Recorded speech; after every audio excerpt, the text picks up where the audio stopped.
Get to the bunker, nurse! This is a war zone! The shout rang out as artillery suddenly pounded Alexanderplatz square in Berlin. Black smoke rolled across the plaza as civilians panicked in terror. The small woman removed her gloves, revealing a long burn scar and a tarnished silver tag. She grabbed an old military radio, her voice ice cold. Falcon 1, on City Channel.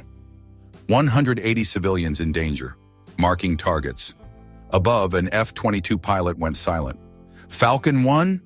Impossible. She died in Black Dagger. Mira Donovan stood quietly at the edge of Alexanderplatz. 34 years old, with the petite frame of someone who had learned to make herself invisible when necessary. Her long brown hair was pulled back in a practical ponytail, and wire-rimmed glasses gave her the appearance of a studious medical professional rather than someone with a dangerous past. She wore standard blue field medical fatigues that marked her as American emergency nurse support for the international NATO-German training exercise taking place in central Berlin. To the soldiers milling around the square, Mira was simply nurse support, someone who handled bandages, medications, and other non-essential medical duties. Nothing important, nothing worth paying attention to. The younger soldiers treated her with the casual dismissiveness reserved for support personnel. Someone that pretty standing around the square is just going to distract us from our jobs, joked a corporal who couldn't have been older than 22. A German officer chuckled as he adjusted his equipment. If anything real happens, you just head straight for the bunkers, miss. We'll handle the protection duties. Mira simply smiled politely and continued her work, never arguing or defending herself. She methodically checked her medical supplies, bandages, gauze, oxygen tubes, emergency medications, with the kind of thoroughness that spoke of someone who had seen real emergencies before. What the soldiers didn't notice was the worn canvas bag she carried at her hip, equipment that didn't belong to standard medical kits, gear that no one bothered to inspect or question. While her fellow personnel sat drinking coffee and joking about the easy assignment, Mira quietly walked the perimeter of the square, making notes about metro entrances, parking structures, pedestrian bridges, and sightlines. Her movements were casual, almost tourist-like, but her eyes were cataloging everything with the precision of someone conducting a tactical reconnaissance. A German journalist noticed her methodical approach. "You're being very careful for what's supposed to be just a training exercise." Mira's response was quiet but carried an edge that made him pay attention.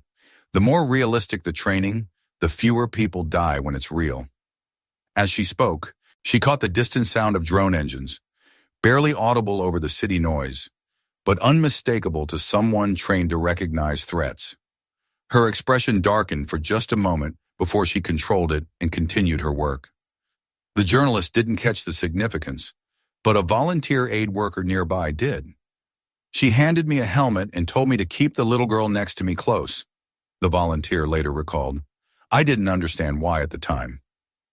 A few minutes later, the shells started falling for real. What none of them knew was that Mira had spent the morning identifying not just medical supply locations, but every piece of cover, every escape route, and every potential firing position in the square. She had been listening to radio chatter on frequencies that medical personnel weren't supposed to monitor, tracking aircraft movements that weren't part of the official exercise schedule.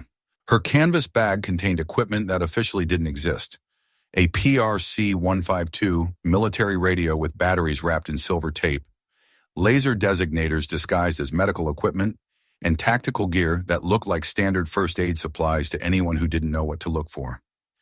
For 3 years, Mira Donovan had lived quietly as a civilian emergency medical technician, using her skills to save lives in hospitals and disaster zones across Europe.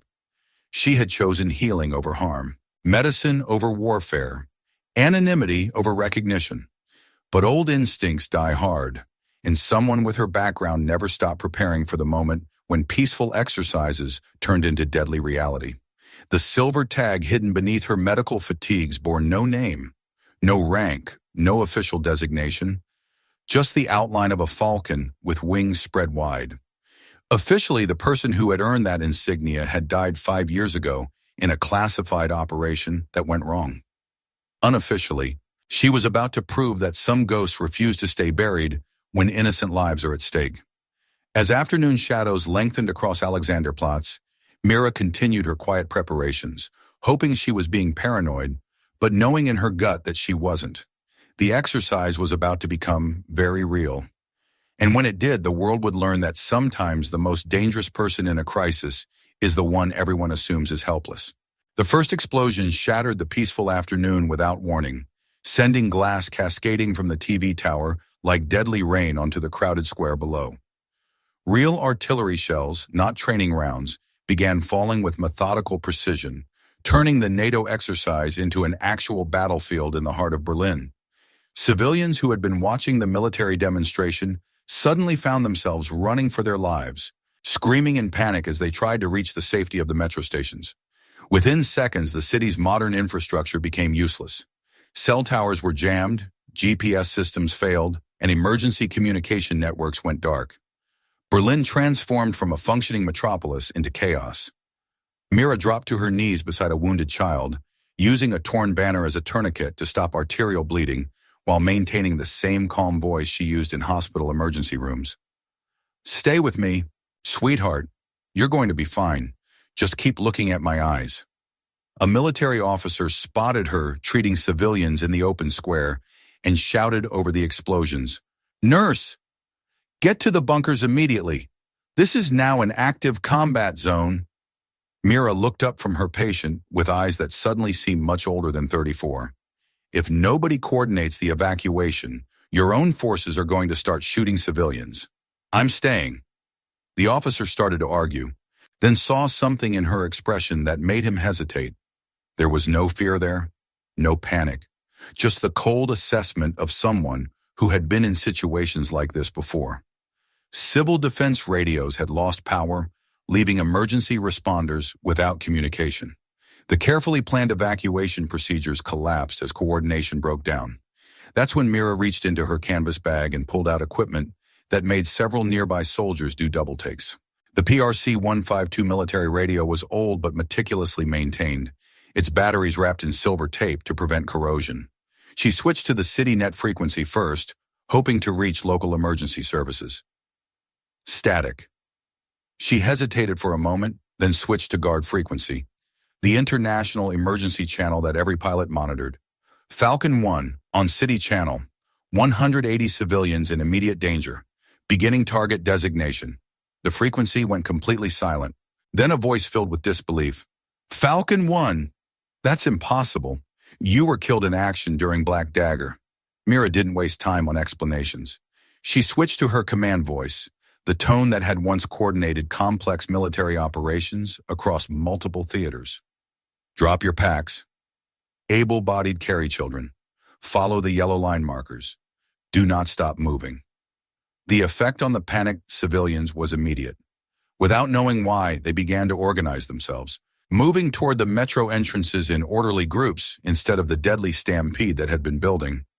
Years of medical training had taught Mira how to project calm authority in crisis situations, but this was something different, the kind of battlefield leadership that saved lives when everything else failed. A mother carrying her toddler paused as she passed Mira. "Aren't you scared?" Mira's response was honest. "Terrified, but fear makes me more careful, not less effective." She placed her own helmet on the child's head and turned back toward the sound of incoming artillery. What happened next would be analyzed by military tacticians for years to come. Using hand signals and voice commands, Mira organized the civilian evacuation with the precision of someone who had conducted similar operations under fire.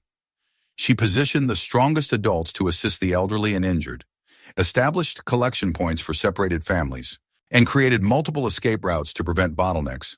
But evacuation was only half the problem. The artillery strikes weren't random. They were following a pattern designed to drive civilians toward specific kill zones. Someone was using the NATO exercise as cover for a coordinated attack on civilian targets. Mira could see the tactical situation developing with the clarity that came from years of studying urban warfare. The attackers had positioned themselves in high-rise buildings around the square, using the elevation to target escape routes. She activated her radio again, this time broadcasting on frequencies that officially she shouldn't have known existed. Any station, this is Falcon 1. I have 180 civilians trapped in Alexanderplatz, requesting immediate close air support. The response came from high above, F-22 Raptors that had been conducting training flights and were now the only friendly assets in position to respond. Falcon 1, this is Thunder Lead. Confirm your identity. Falcon 1 was declared KIA 5 years ago. Thunder Lead, I can debate my death certificate later. Right now, I need you to engage targets on my laser designation. There was a pause as the pilots processed what they were hearing. The voice patterns, the tactical language, the calm professionalism under extreme stress. It all matched classified recordings of someone who was supposed to be dead. Falcon 1, if you're really who I think you are, we're going to trust you with civilian lives. Copy that, Thunder Lead. And Thunder Lead, I've never let civilians die on my watch. As Mira began directing close air support in the middle of Berlin, the German soldiers and NATO personnel who had dismissed her as just a nurse stood in stunned silence. They were witnessing something that belonged in classified military histories, not medical training exercises. She's coordinating airstrikes like she's done it 1,000 times, whispered a German officer. Look at her hands, said another. She's not shaking. She's not even sweating. That's not normal. A volunteer aid worker who had helped with the evacuation later wrote, I asked if she was afraid. She said yes, but that fear was what kept her sharp. Then she put her helmet on my daughter and walked back toward the explosions. I knew then that she wasn't just a nurse. She was something else entirely. The last group of civilians disappeared into the metro tunnels just as Mira's radio crackled with an update from the F-22s above. Falcon 1, we have visual on multiple hostile positions. Ready for your target designation. Mira looked up at the buildings surrounding the square, identifying threats with the kind of tactical awareness that couldn't be taught in nursing school. Copy, Thunder Lead. Beginning laser designation now. What happened next would remind everyone present that some skills never fade and some people never truly retire from the battlefield. They just choose when to return to it. The roar of jet engines filled the air as two F-22 Raptors dove into the urban canyon created by Berlin's high-rise buildings, flying dangerously low through corridors that were never designed for supersonic aircraft. No forward air controller on the ground, the lead pilot transmitted to his wingman. Confirm laser designation. Mira stood at the mouth of the metro entrance, pulling an infrared laser designator from her medical bag, equipment disguised to look like standard emergency lighting to anyone who didn't know military specifications. She aimed the invisible beam at the rooftop of Building 12, where muzzle flashes had revealed the position of a mortar team. Grid Bravo 1-2, 8th floor rooftop, target hot. The small diameter bomb fell with surgical precision, collapsing the roof section and eliminating the mortar position without damaging the lower floors where civilians might be sheltering. Target destroyed, came the confirmation from above. Falcon 1, that was textbook precision. But the enemy had anticipated air support. The mortar team moved to Building 9, setting up in a position that offered better cover from aerial attack. Mira adjusted her laser designation without hesitation. Grid 9, 7th floor rooftop, target hot. The second SDB struck home, sending debris tumbling into an empty side street rather than the crowded square. 2 for 2, Falcon 1. You haven't lost your touch. That's when the suicide drones appeared. Small, fast-moving aircraft that dove toward the metro entrances where the civilians had taken shelter. Mira activated a strobe light that flashed in a specific pattern, confusing the drone's guidance systems and causing them to veer off course toward empty areas of the square where the F-22s could engage them safely. Splash 3 drones, reported Thunderlead. Falcon 1, only you could vector them like that. There's no doubt anymore. The tactical coordination was flawless, the kind of precision that came from years of experience in urban warfare environments. Every laser designation found its target. Every defensive maneuver protected civilian lives. Every communication was crisp, professional, and exactly what the pilots needed to hear. It really is her, whispered Thunder 2 over the radio. Nobody else fights like that. But Mira wasn't finished with her demonstration. She switched to guard frequency, the open channel that every military unit in the area would be monitoring, and transmitted something that would be remembered in military history. Black Dagger Command, this is Falcon 1. 5 years ago, you buried me alive to cover up your failures. Today, 180 innocent civilians are safe because I refuse to stay dead. Her voice carried across every radio frequency in use by NATO forces in the region. This is an open transmission to everyone listening. You abandoned me behind enemy lines, declared me killed in action, and tried to erase my existence from official records. But I survived. I rebuilt my life as a civilian medic. And when these people needed someone with my skills, I was here. The radio frequencies went completely silent. From the Pentagon to NATO headquarters, senior officers were listening to the ghost of someone they had written off as an acceptable casualty. Black Dagger Command, you have 30 seconds to acknowledge your mistake, or I broadcast the real story of what happened in that valley to every news outlet in Europe. The silence stretched for exactly 29 seconds. Then, the F-22 flight leader's voice cut through the frequency. Falcon 1, this is Thunder Lead. On behalf of everyone who failed you 5 years ago, we salute your service. Both F-22s executed a ceremonial wing tilt, the aviator's salute, circling the square in formation while Mira stood below. Thunder Lead, I don't need your salute. I need you to remember that when you abandoned people in the field, some of us refused to die quietly. The German soldiers and NATO personnel who had dismissed her as just a nurse stood in stunned silence, many with tears in their eyes as they realized what they had witnessed. A young German lieutenant approached her hesitantly. Ma'am, we had no idea who you were. Mira looked at him with the same calm expression she had worn all day. You still don't. You just know that I know how to save lives when everyone else has given up. An intelligence officer who had been monitoring the situation whispered into his radio.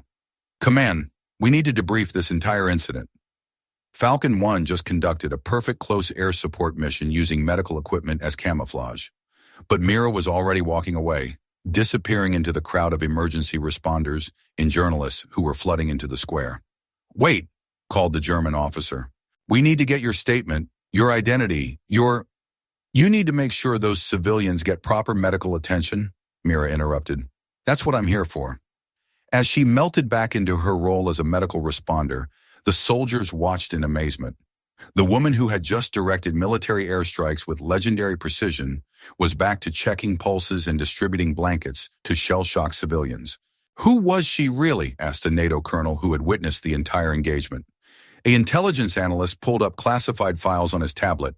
Captain Miranda Falcon 1, Donovan, U.S. Air Force Special Operations, officially killed in action during Operation Black Dagger.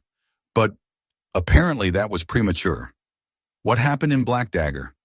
Classified. But based on what we just saw, I'd say she was abandoned by her own command and left to die. Somehow she survived, disappeared, and became a civilian medic. The analyst closed the file and looked up at the sky where the F-22s were still circling. Command is going to have a lot of explaining to do. You can't declare someone dead and then have them save 180 lives on international television. As evening fell over Berlin, Mira continued her medical work, treating injured civilians with the same gentle care she had shown before the attack. But everyone who had been present knew they had witnessed something extraordinary. Not just the technical skill of coordinating air support, but the moral courage of someone who had been betrayed by her own system and still chose to protect innocent lives. She saved all of us, said the mother whose child had worn Mira's helmet, and she did it while the people who were supposed to protect us were running for cover. A German journalist managed to get close enough to ask one question. Are you really Falcon 1? Mira's answer was simple. I'm whoever these people need me to be. The story would spread across Europe within hours. Not just the tactical brilliance of the defense, but the larger question of how many other dead heroes were quietly living among civilians, ready to step forward when needed. But for now, Mira Donovan continued her work as a nurse, treating the wounded and comforting the traumatized, as if calling in airstrikes was just another part of emergency medical response. The canvas bag that had held military equipment was packed away. The radio was silent. The laser designator was disguised once again as medical equipment. Falcon 1 had returned to being just a nurse until the next time innocent lives depended on someone who refused to stay buried. In the underground levels of the Berlin metro system, emergency workers counted heads with growing amazement. All 180 civilians who had been in the square were accounted for, not a single person missing. The sound of relieved sobbing and grateful prayers echoed through the tunnels as families reunited and realized they had survived what could have been a massacre.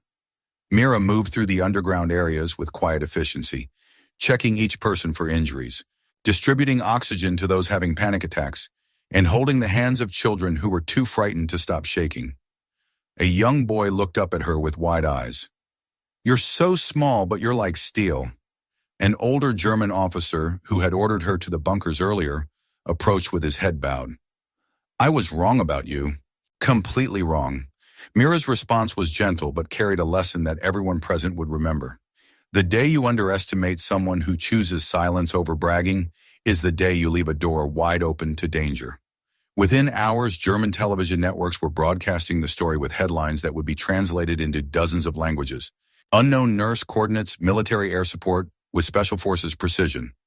Infrared footage from the F-22s showed a figure moving through the square with tactical awareness that belonged in military training videos, not civilian emergency response. The video carried a simple caption that would become legendary: Falcon 1. Local residents created a makeshift memorial at the metro entrance, where Mira had made her stand. A hand-painted sign read, "Falcon 1 still flies." The transformation in how people viewed her was immediate and profound. Soldiers who had dismissed her as support personnel now stood at attention when she passed. Medical staff who had seen her as just another nurse began asking for her guidance on emergency protocols. "She taught us that job titles don't define capabilities," said a NATO medic who had worked alongside her. "Someone can be saving lives in a hospital one day and coordinating airstrikes the next." A psychological counselor treating the civilian survivors noted a common theme in their testimonies. They all mentioned the same thing: her voice. When everything was chaos, she spoke with absolute calm. That's what they remember most. Not the explosions, not the fear, but the sound of someone who knew exactly what to do. The German Defense Ministry issued a carefully worded statement acknowledging that a medical professional with apparent military experience had provided valuable assistance during the incident, but declined to provide further details pending investigation. American military officials remained silent, but intelligence analysts were working overtime to understand how someone officially declared dead had just conducted a textbook urban warfare operation on international television. Social media exploded with theories and tributes. Number Falcon 1 still flies became a trending hashtag across Europe as people shared stories about unassuming heroes in their own communities. A video compilation of survivor testimonies went viral within hours. She looked like any other medical worker, but she moved like someone who had been in war zones before. "When she told us to move, we moved." There was something in her voice that you just trusted completely. "She put her helmet on my daughter and walked back toward the explosions. That's when I knew she was different." I've never seen anyone coordinate a military operation while treating wounded civilians at the same time. The most powerful testimony came from a German grandmother who had been separated from her grandson during the initial panic. "That small American woman found my boy in the crowd and brought him to me. She said, 'Family stays together,' and made sure we got on the same evacuation route. She saved more than our lives. She saved our hearts." Emergency medical schools across Europe began requesting copies of the incident footage to use in training programs, though much of the military coordination had been classified and wouldn't be released publicly. But the lesson was clear. In crisis situations, the most valuable person might not be the one with the highest rank or the biggest title. Sometimes it's the quiet professional who has been preparing for the worst while hoping for the best. Comment: Falcon 1 still flies. If you believe that the right silence at the right moment can save an entire city. When dawn broke over Berlin, Mira quietly returned her borrowed military radio to the equipment depot, leaving no paperwork, no forwarding address, and no official record of her actions. A journalist who had witnessed the entire incident approached her as she prepared to leave. "Who are you, really?" Mira gestured toward a group of children who were playing near the metro entrance, their laughter replacing the sounds of fear from the day before. "I'm someone who stands watch when they need protection. That's all." The lesson she left behind resonated far beyond military circles. Rank doesn't define capability, and silence at the right moment can be more powerful than any official authority. Another lesson emerged from the testimonies of survivors. Speak clearly, decisively, and with purpose. It can save hundreds of lives when chaos threatens to overwhelm order. Justice, they learned, doesn't always come from official channels or classified investigations.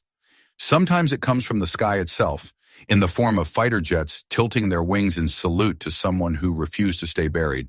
Mira tucked her canvas bag under her arm, keeping only the tarnished silver tag in her shirt pocket, the one piece of evidence that connected her civilian life to her warrior past. A child who had been in the square the day before ran up to her. "Falcon!" he called out excitedly. Mira knelt down to his level. "Just call me Mira. And remember this. Never underestimate the quiet people around you. They might be the ones keeping you safe." She walked away as the improvised flag fluttered in the morning breeze in front of the metro entrance. Falcon 1 still flies. The story spread across Europe through official channels and social media, but with a crucial detail that impressed investigators.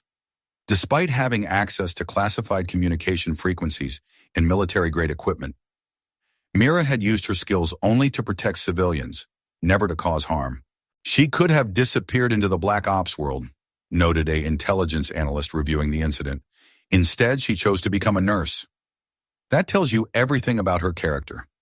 Medical schools began incorporating her story into their curriculum, not for the military tactics, but for the crisis leadership principles she had demonstrated under extreme pressure. A NATO training manual added a new section titled Civilian Assets with Military Experience, acknowledging that some of the most capable people in emergency situations might not wear uniforms or carry official credentials. Years later, when similar attacks occurred in other European cities, emergency responders would report hearing a calm female voice on radio frequencies, offering tactical advice before disappearing back into silence. The phenomenon became known among first responders as Falcon's Watch, the mysterious appearance of expert guidance during the worst crises. But Mira Donovan continued her quiet life as a civilian emergency medical technician, moving from city to city, always ready to help when disaster struck. She never sought recognition for her actions in Berlin. The silver tag remained hidden in her pocket, and her canvas bag stayed packed with equipment that she hoped she would never need to use again. "She taught us that heroism isn't about being seen," said a German police officer who had been present during the attack. "It's about being ready when nobody else is." The memorial at the metro entrance became permanent, with a simple bronze plaque reading, "In honor of those who serve in silence until silence is no longer enough." If you believe in stories that touch the heart like this one, leave a comment, and don't forget to subscribe to SN Touching Stories. We tell the stories that shouldn't be forgotten. Real people are creating and telling stories, not mass-produced AI.